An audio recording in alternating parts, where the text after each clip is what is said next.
Hello students, welcome to our channel eGurukul. So today we will study about introduction to data structure. So first of all we should know that why should we study data structure.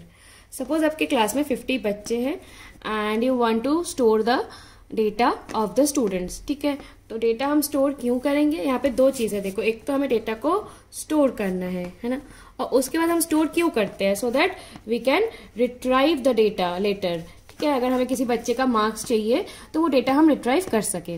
तो ये दोनों चीज, पहला तो store करना और दूसरा retrieval. Retrieve हम कैसे करेंगे? जैसे हमें सर्च करना है तो सर्च हम कैसे करेंगे?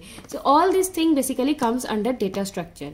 मतलब डेटा स्ट्रक्चर हमें ये बताता है कि डेटा को how we can store the data in main memory. ठीक है, so data structure basically deals with the organization of data in main memory. कि डेटा को हम कैसे मेमोरी में ऑर्गेनाइज करेंगे, मेन मेमोरी में डेटा को हम कैसे ऑर्गेनाइज करेंगे, so that we can retrieve the data efficiently. है ना, रिट्राइव तो करेंगे ही, उसको एफिशिएंटली हम रिट्राइव कर सके. सपोज लाइब्रेरी में बुक स्टोर है ना, तो बुक को हम ऐसे ऑर्गेनाइज करके रखते हैं ताकि when we search for a particular book the searching time should be minimum. हम हैफाजटली अगर रख देंगे तो सर्च करने में बहुत ज्यादा टाइम लग जाएगा, इसीलिए we have to organise the data. ठीक है, ताकि हम जल्दी उसको रिट्राइव कर सके. So now the question is how can we organise the data. So that basically we will study under data structure. So there are different, as the name suggest की structure. So there are different structure using which we can store the data. So first of all, I will tell you the different types of data structure that we use. Okay, so there are mainly two types. One is primitive data structure, which already you have learned actually. Another is non-primitive data structure. So primitive data structure के अंदर क्या आ जाता है? ये जो हम लोग basic data type पढ़ते हैं ना, like integer, है ना, character, और क्या सुने हो आप लोग? फ्लोट सुने हो, स्ट्रिंग सुने हो, बुलियन सुने हो. ठीक है, तो इंटीजर, कैरेक्टर, फ्लोट, ठीक है, बुलियन, ये सब जो बेसिक डेटा, डबल, ये सब जो हम लोग यूज करते हैं, ये किस पे आ जाता है? प्रिमिटिव डेटा स्ट्रक्चर के अंदर आ जाता है. नॉन प्रिमिटिव डेटा स्ट्रक्चर जो है, again it can be divided into two types. ठीक है, one is the linear data structure, another is the non linear data structure. तो जो प्रिमिटिव डेटा स्ट्रक्चर है वो फंडामेंटल जो बेसिक डेटा टाइप्स हमारा है उसमें आ जाता है, और नॉन प्रिमिटिव डेटा स्ट्रक्चर जो है बेसिकली ये प्रिमिटिव से ही कहीं ना कहीं बनता है.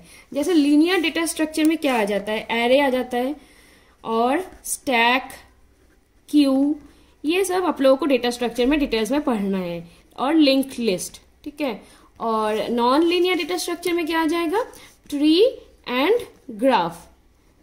तो इसमें से आप लोग एरे के बारे में सुने ही हो. So what is an array? Array is basically a collection of homogeneous element which are stored into contiguous memory location. तो मैं पहले ही एरे के लिए एक वीडियो बनाई थी, आप लोग चाहो तो उसको भी देख सकते हो to understand the details of array.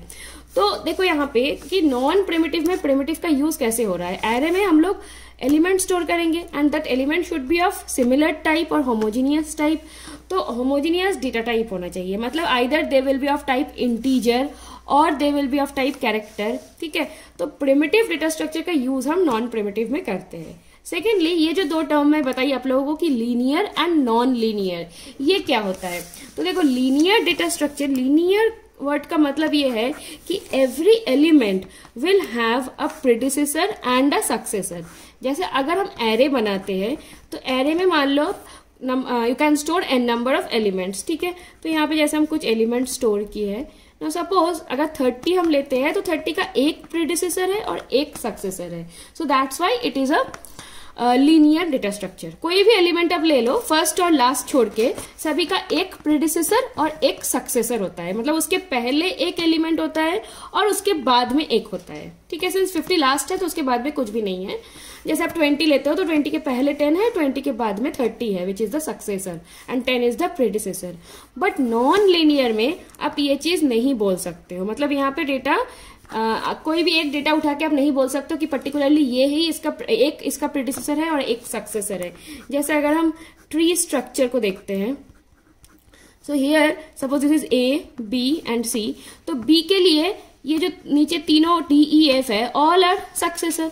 तो आप ऐसे नहीं बोल सकते हो कि कोई एक नोड का एक ही प्रेडिसेसर होगा और एक ही सक्सेसर होगा। सिमिलरली ग्राफ जो है, ग्राफ और ट्री में क्या डिफरेंस है कि ग्राफ जो है it can contain cycle but tree is acyclic. So here this is a graph, है ना। तो यहाँ पे भी आप कोई भी एक नोड अगर उठाते हो, लाइक अगर आप सी लेते हो तो सी के लिए आप नहीं कह सकते हो कि कौन सी का प्रेडिसेसर है। एक कोई नोड पर्टिकुलर एक प्रेडिसेसर और एक सक्सेसर आप डिफाइन नहीं कर सकते हो। इसलिए ट्री और ग्राफ जो है ये नॉन लीनियर डेटा स्ट्रक्चर में आता है, ठीक है ना।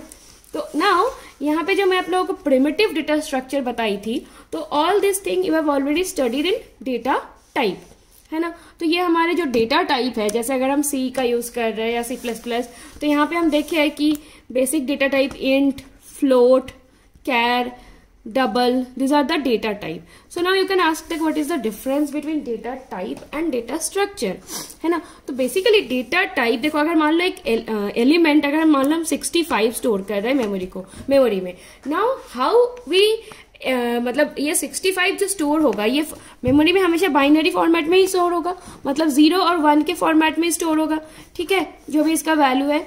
तो इसको जब हम रिप्रेजेंट करेंगे तो 65 को हम एज अ 65 लेंगे कि इसको हम कैपिटल A लेंगे, that depends on the data type. अगर ये इंटीजर है तो कंप्यूटर इसको एज 65 रीड करेगा, अगर ये कैरेक्टर है तो 65 हम जानते हैं कि it is the ASCII value of A, तो उसको कंप्यूटर एज A रीड करता है। सो डेटा टाइप हमें ये बताता है कि what is the type of the data, मतलब जो बाइनरी में जो डेटा स्टोर है उसको कंप्यूटर कैसे मतलब कैसे उसको रीड करता है, ठीक है।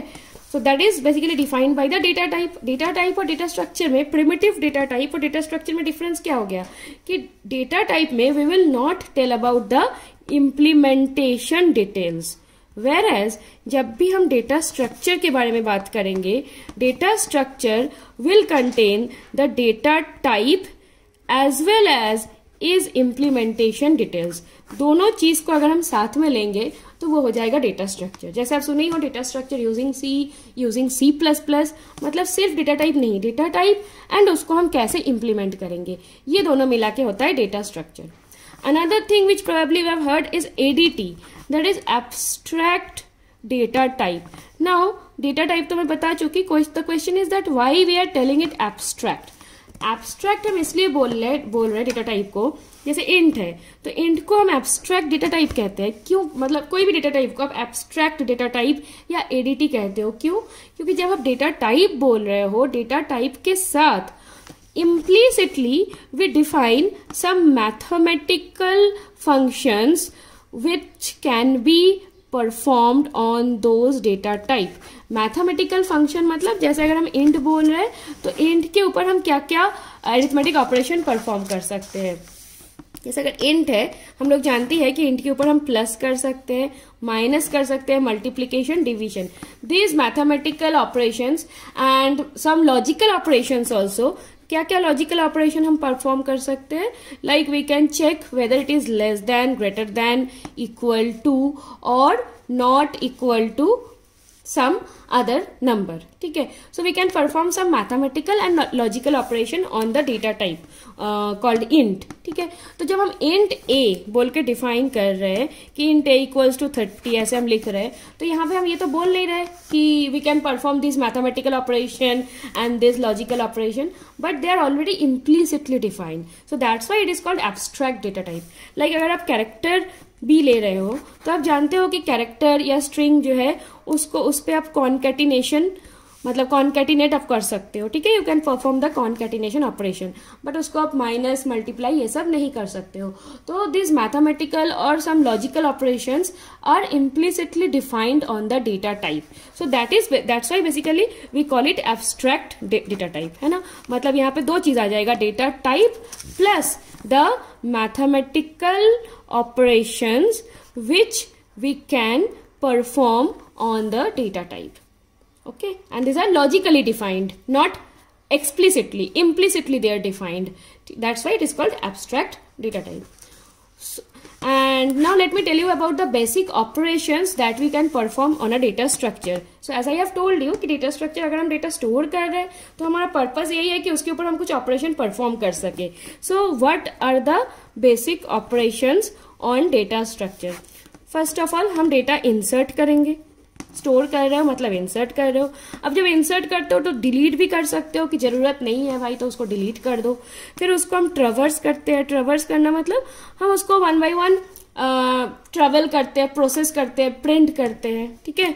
एंड नेक्स्ट हम सॉर्ट कर सकते हैं. सॉर्टिंग मतलब we arrange the data either in ascending order और इन डिसेंडिंग ऑर्डर.